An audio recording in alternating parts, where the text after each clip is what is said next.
Hey guys, what's going on? It's the Eradicator, and we are still in the middle of the Invictus Launch Fleet Week event, and how can we not talk about ships as a result, and especially ship purchase, because, well, it's very tempting to be getting new ships during this period. In the last video, well, 2 videos ago actually, I shared some tips and advice regarding ship purchase, but today I am going to share some advice about what not to purchase during this event, because, well, some of the ships, unfortunately, I believe are not worth your attention and not worth your real life money. Could you buy them in game? Of course, but with your money, you have better choices, in my opinion. We're first going to start with starter ships, and here, for the love of God, please avoid at all costs the Mustang from Consolidated Outliner. Yes, of course, it is more stylish than an Aurora, it's more aerodynamic.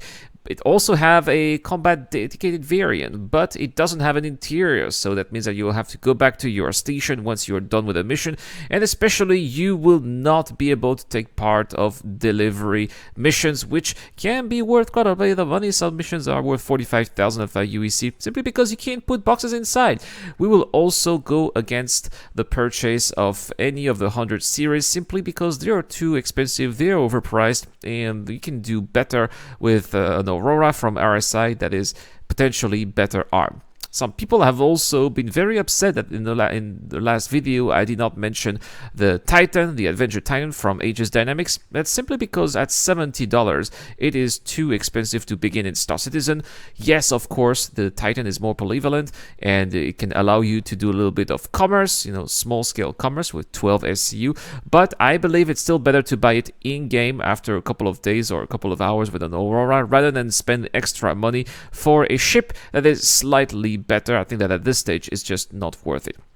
Next, we'll continue in the entry-level ships, and here, please avoid the Nomad. Yeah, it looks kind of cool, it has a futuristic look, a more comfortable interior, but that's about it. It is weakly armed compared to the Cutlass, for example. It only has 24 units of cargo capacity compared to the Cutlass, which has 46 cargo capacity, and especially the back is exposed to all kinds of dangers. So really, for 15 extra bucks, please get a Cutlass Black from Direct Interplanetary, which is more polyvalent. You'll be able to do some combat with this one. It has a turret on top for more firepower, and it is also 100 meters per second faster in atmosphere, so you're going to be sparing a lot of time with that one as well. Next, let's go higher in the range of ship, and if you're into medical gameplay, please avoid the Cutlass Red. It only has a lower tier medical bed, which is only going to be healing some of the most basic injuries. If you have the budget, don't hesitate to spend $100 extra, $100 extra for an Apollo from OrbitSpaceIndustries.com, which is still in concept phase, so you should expect its price to increase when it will come further down into the pipeline. And for this ship, with this ship, you're going to have a more effective vessel for its role, and as a loner, you'll still get a Cutlass Red anyway. So if you want a Cutlass Red, well, get the Apollo, you'll get a Cutlass Red, and when the Apollo comes out, you'll get the Apollo. So it's basically 2 hits with 1 stone. Another ship that I think is not worth buying with real money, I like this ship though, is the 400i, because, well, the only thing it's good at is being a moving house. That's what it is. Yeah, it is fast. It has a big size 3 shield, but that's about it. When it comes to cargo hauling, well, we're at the same level of a Cutlass, which is much cheaper. In terms of handling, it's not very handleable. You cannot really fight with a 400i, so you're going to be wasting your time and your money. Please go for Constellation from OrbitSpaceIndustries.com with no hesitation for these kind of ships. I also had quite a few questions about the Retaliator these days. And there you have to know that if you are the sole pilot of the Retaliator, you will only have access to the torpedoes, and that's about it. So do not take it unless you have a crew with you, because otherwise you will be very vulnerable.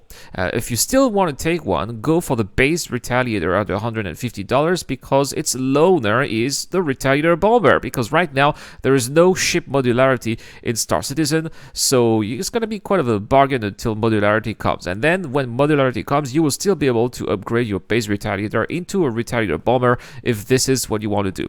Another ship that I will not advise you buying is the Vanguard from Aegis. It's a heavy fighter, and so it is not very maneuverable as well. Unless you have a gunner in the turret, you will be vulnerable against any light fighter, which is going to be more nimble, such as a Gladius or an Arrow, which cost almost 3 times less. And this is an experience that will be very bitter for you, because these people, they would have spent, much less money, and they would basically beat you because they have a more nimble ship if they know how to fly, of course. So again, if you like this ship, you like the style, you like the idea of having a heavy fighter, try to get it in the game to see if it corresponds to your expectations. And if it does, and you really want to have it, or to have one, all the time, maybe with LTI, with an LTI token, well, buy it with real money if you want. But first, try to see if this is your cup of tea, because it has disappointed a lot of people. I would also go against buying with real money Scorpius from RSI. The price just went up $20. And it's going to be available in-game in a couple of months. CIG always does that. First, the ship is available to buyers, to backers, and then it will be made available in-game after a couple of months, usually at the next major patch. So we should expect it to be 3.18. Based on what the competition has to offer in-game, we should expect the price to be about 2 million alpha UEC. So it will be worth waiting. Plus, on top of that, that every time we have a new ship, especially a new fighter, they're very great at launch, and then they get balanced, and they're not so great afterwards. So that's also something you have to keep in mind. The last ship I'm going to advise not buying is the 600i. Yeah, another Origin ship, right? I know I'm not gonna make friends with this advice, but as far as I'm concerned, I do not like the 600i. I don't like its looks. I don't like its existence as well. So yeah, it is fast. Yeah, it has cannons that can really hurt at the disposal of the pilot. Maybe it will have a medical bed in the future.